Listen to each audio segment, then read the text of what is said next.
So, for example, if I was covering men's basketball, I was to refer to it as men's without an apostrophe basketball.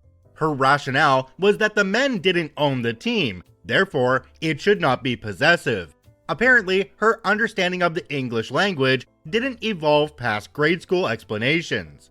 I was honestly pretty dumbfounded at first, but once I got over the initial shock that the second in command of our department didn't realize men's without an apostrophe was not a word, I tried bleakly to explain that men is already plural, and that a possessive S doesn't always denote direct ownership. Read men's bathroom. She stared blankly at me for a few seconds, and for the briefest of moments, I thought maybe I was seeing the cogs in her head turn. She, however, doubled down. Realizing the fight was lost, I told her that I would implement the changes going forward. Now, here's where my malicious compliance comes in. We worked for, and with, some very high-profile companies, and mistakes were not tolerated for things that were outward-facing. Realizing her idiocy could cost me my job, I made a simple request. Could you please email me the exact style guide rule you're referencing and how exactly you'd like me to implement it, with examples of where I messed up? She looked at me like I was stupid for not understanding what was being asked of me, but she still wrote it all down in an email for me. I also made sure any further style changes were referenced in an email, and specifically asked that if there were further changes, to please cite how I had done them in the past, along with how she would like them to be done from now on.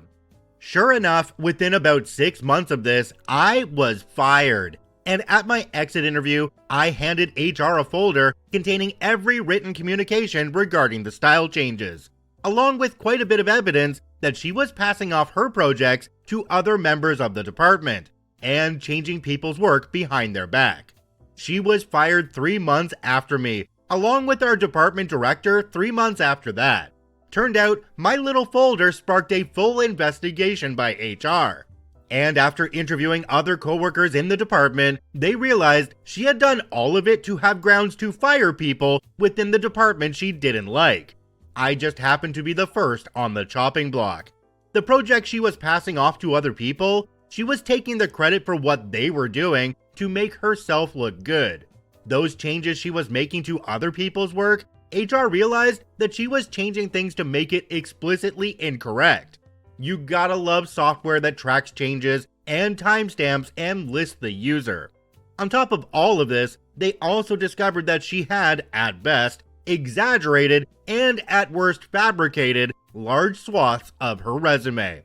By the time she was fired, I had already found another job in a different department at the same company. It was a good gig, and my new manager wasn't a complete C. Eventually, I moved on from that company, but if anything, my time there taught me a very valuable lesson. Document, document, and document some more. OP added an edit down at the bottom. It says edit to address some questions and things mentioned in the comments. This was around 10 years ago in a US state that has laws that basically state a person can be fired for any reason, provided that it isn't prejudicial. Race, gender, sexual orientation, etc. Writers also aren't exactly top earners. I did well enough to support myself, but legal action would have been difficult to pay for. Not to mention, I was subject to some very strict NDAs because of the company, clients, partners, and subsidiaries I worked for and with. Any legal action would have put me at risk of a countersuit. I was happy that justice was served, and I had a job elsewhere in the company with good pay until I moved on. I can't believe the amount of people in my DMs asking if I'm X from Y company. Seriously, how many managers are out there that don't know men's without an apostrophe isn't a word? If you are trying to document bad practices at your job, your best bet is honestly your phone. In some cases, it isn't against policy to connect your work email to your phone.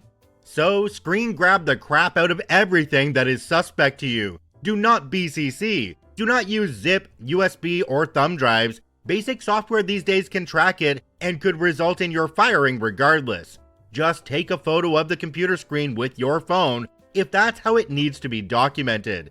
It might not be pretty and it might look boomer AF, but if you're trying to cover your butt, this is the easiest, most accessible way. Jumping down to the comment section on this one, there's one from a user called Zonte the Infernal. It says, "Well, I'm no lawyer, but that sounds a lot like wrongful termination to me." OP responded and said, "Probably was, but writers aren't pulling in the big bucks. It's why I left the profession. I did, however, get a significant, unceremonious raise 6 months after I joined that different department. Her getting fired and me getting paid a lot more than I originally signed on for was enough for me. Edit, I also wanted to add that my supervisor, third in command under bad manager, in that writing department to this day, is one of my references on my resume." Another commenter down below called Silverstar9192 replied to this and said, "Normally, if you're fired for cause, being bad at your job, which it sounds like what your manager tried to say you were, you would be ineligible for rehire at the same company. I'm curious how you navigated that. Did HR realize that your firing was improper and helped reinstate you at a different department?" OP responded to this one and said, "I never considered that. I was hired in that different department even before HR finished that investigation, let alone fired bad manager. I had an old friend in the department I was hired into that got me the interview. They knew I worked in the writing department before I joined theirs, and I, for sure, didn't hide it. It was on my resume, and as I said in another comment, my direct supervisor was, and still is, a reference for me. So the short version is, I didn't navigate anything. HR might have cleared it because the department wasn't the same. I honestly don't know. And I literally have never thought about it. I suppose the company was big enough that it wouldn't be a problem, and my firing wasn't because of some egregious behavior." I love how OP in this one requested in writing from the boss all the changes they were making and showing where he was doing it wrong in the past. And the boss was just not smart enough to realize what OP was actually doing. This story is the perfect example of what we say on this channel all the time: document, document, document. Get everything in writing, because you never know when you're going to need to use it.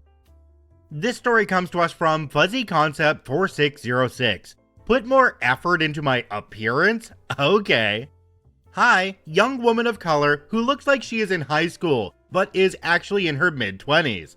I have one major example of malicious compliance, as I have been with my current science consulting role at a boutique firm since graduating college. Most of the people at my company have a PhD and/or MS, even though this is completely unnecessary for the job. I do not come from a science background, so this does not benefit me either.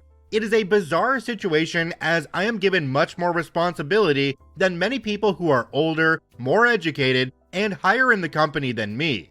Management clearly does not want someone who looks like me to be a leader at the company, but they give me the responsibilities of someone higher up without the title and compensation. I have been given several reasons as to why I was not being promoted as quickly as others.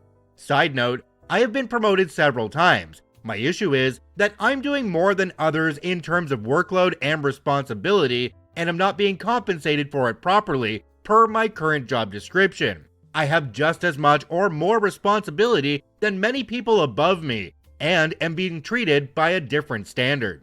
Before my most recent promotion, which took 2 years to get, my previous supervisor, also a WOC, but older and with a PhD, told me that I was being treated differently by higher-ups at my company based on my age, gender, and lack of education.